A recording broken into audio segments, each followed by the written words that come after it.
Alors, je suis Laurent Richard, je suis un journaliste. Ça fait 25 ans à peu près que je fais ce métier-là. J'ai essentiellement fait des investigations plutôt longues, plutôt pour des documentaires, pour le service public français ou pour d'autres chaînes.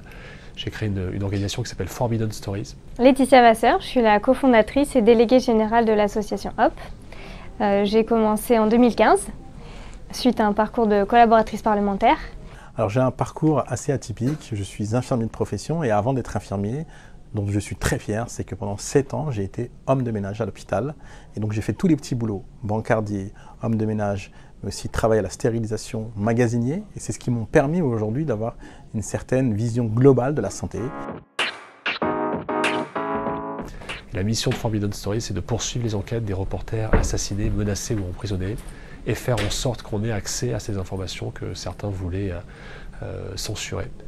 Donc pour y arriver, on le fait en groupe et c'est un travail qu'on appelle collaboratif, c'est du journalisme collaboratif et on poursuit à plusieurs, à 50, à 80, à 100 l'enquête d'un journaliste qui a été emprisonné ou assassiné. Alors l'association HOP Halte à l'obsolescence programmée, c'est une association qui vise à allonger la durée de vie des produits. On veut avoir des produits durables, réparables et pour ce faire, on a plusieurs moyens d'action. On essaie vraiment de changer déjà les choses d'un point de vue systémique et d'imposer des normes, des lois aux fabricants en termes de conception de produits durables, réparables. Et pour ce faire, on fédère vraiment une communauté de consommateurs, de citoyens qui veulent aller dans ce sens, avec aussi tout type d'acteurs, y compris des entreprises, des distributeurs, des vendeurs, des réparateurs qui montrent que c'est possible, qu'on peut aller vers cette société des produits durables et réparables. Banlieue Santé est une organisation qui lutte contre les inégalités sociales de santé. Nous créons des solutions de santé en partant de la question des habitants, c'est-à-dire que pour nous, il est essentiel d'embarquer les plus vulnérables pour faire en sorte de les raccorder aux dispositifs de santé, mais aussi aux droits communs.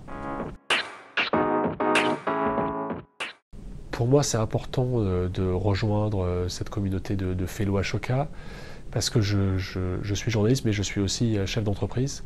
Et donc je dirige une entreprise qui a beaucoup grandi depuis 5 ans, qui va grandir encore, qui a besoin de grandir.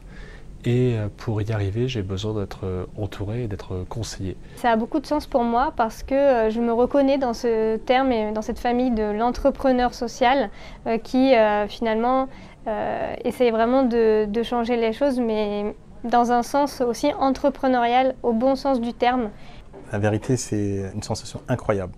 Incroyable parce que c'est un peu comme la naissance, c'est comme la grossesse, c'est long, 9 mois.